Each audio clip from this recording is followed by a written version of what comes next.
In this video, let us discuss intercept form of a linear equation. The intercept form of a linear equation has the following formula. X over A plus Y over B equals 1.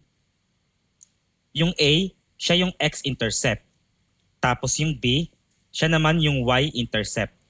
Kaya siya tinawag na intercept form kasi pag ganyang form ang ating linear equation, madali nating na-identify yung x and y intercepts. Para masabi natin na ang isang linear equation ay nasa intercept form, sa may right side, dapat meron kang value na 1. Always dapat laging 1. While sa may left side naman, dapat nandoon yung x and y variables and meron silang denominators. Okay? So, i-apply natin to. Mag-solve tayo ng ilang exercises. Number 1, graph the line 3x plus 4y equals 12. We know that the intercept form is x over a plus y over b equals 1. Yung a yung x-intercept tapos yung b yung y-intercept. Kaya lang yung ating equation dito, hindi naman ganyan ang form. So itatransform natin yan into that. Kaya copyahin muna natin yung equation. 3x plus 4y equals 12. Sabi natin dapat ito ay maging 1 lang. Okay? So ang gagawin natin, divide natin both sides by 12.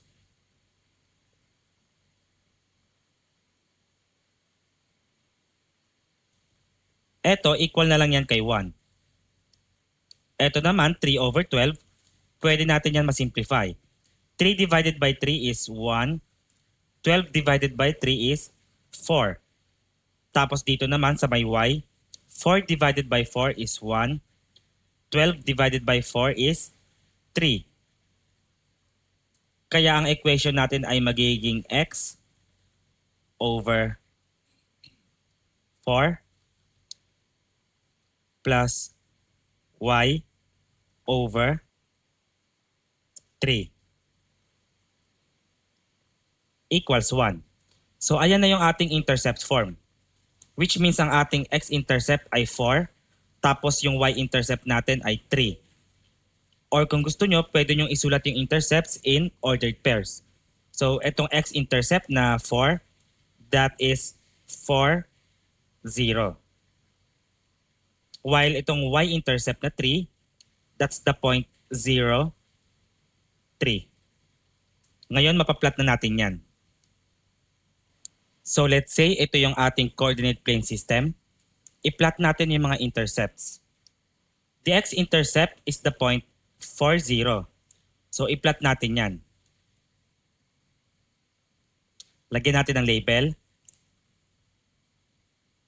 4, 0. While ang atin namang y-intercept ay 0, 3. So i-plot din natin. The coordinates are 0, 3. Tapos we can draw a straight line na passing through these 2 points.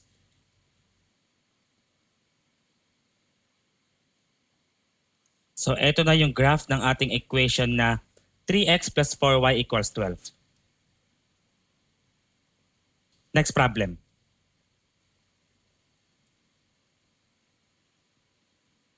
Number 2.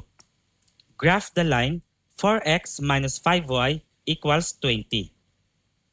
Again, this is the intercept form of linear equation. And meron tayong equation dito. Gagawin natin yan na intercept form. So, copy natin yung equation. 4x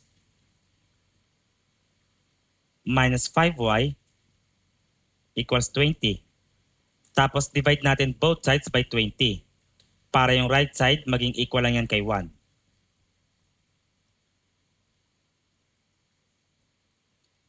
And magkakaroon tayo ng simplifying dyan. Ito equal na yan kay 1. 5 divided by 5, that's equal to 1. 20 divided by 5 is 4. 4 divided by 4 is 1.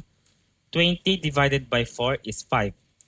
So baka nagtataka kayo paano ko nalalaman yung pinagde-divide. Ayun lang yung greatest common factor.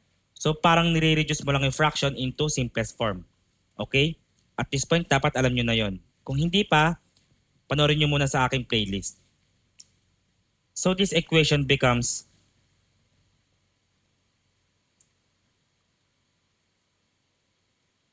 x over 5 plus y over negative 4 equals 1. Ngayon, baka magtaka kayo, subtraction yung ating operation tapos naging addition siya dito. Kasi yung ating intercept form ay dapat addition. Okay? Kaya lang ang ginawa natin dahil addition ang kailangan at subtraction ang meron tayo dito, ginawa ko na lang negative yung ating 4 dito. So nagkaroon tayo ng negative 4 dyan.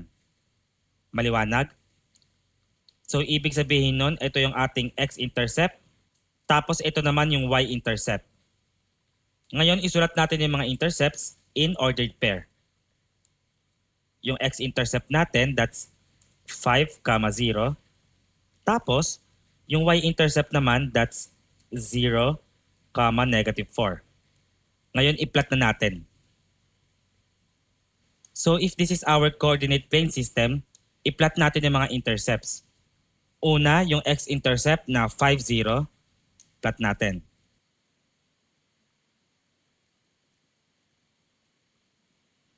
Next, yung ating y-intercept na 0, negative 4.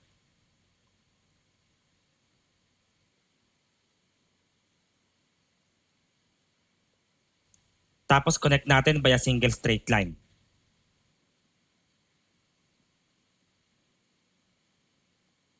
So ito na yung graph ng ating equation na 4x minus 5y equals 20. Let's try one more.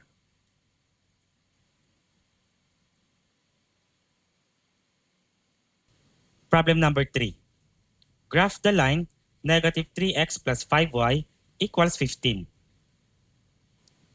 Once again, ito yung ating intercept form. So itatransform muna natin ito into intercept form. Let me copy. Negative 3x plus 5y equals 15. Tapos divide natin both sides by 15 para maging equal to 1 yung ating right side. So ito equal na to kay 1. And then 5 divided by 5 is 1. 15 divided by 5 is 3. And then negative 3 divided by negative 3 is 1. And 15 divided by negative 3 is negative 5. Kaya ang equation natin ay x over negative 5 plus y over 3 equals 1. Negative 5 yung ating x-intercept, tapos 3 naman yung ating y-intercept. Okay? And kapag sinulat natin in ordered pairs, ang ating x-intercept ay negative 5, 0. Tapos, yung y-intercept naman, 0, 3. I-graph natin.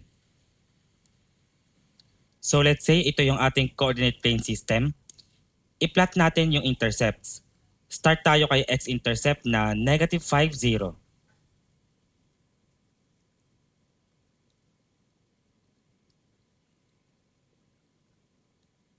And then yung ating y-intercept na 0, 3.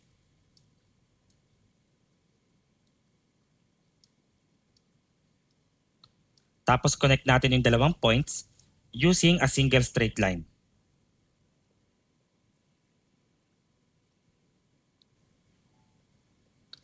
So eto na yung graph ng ating linear equation na negative 3x plus 5y equals 15.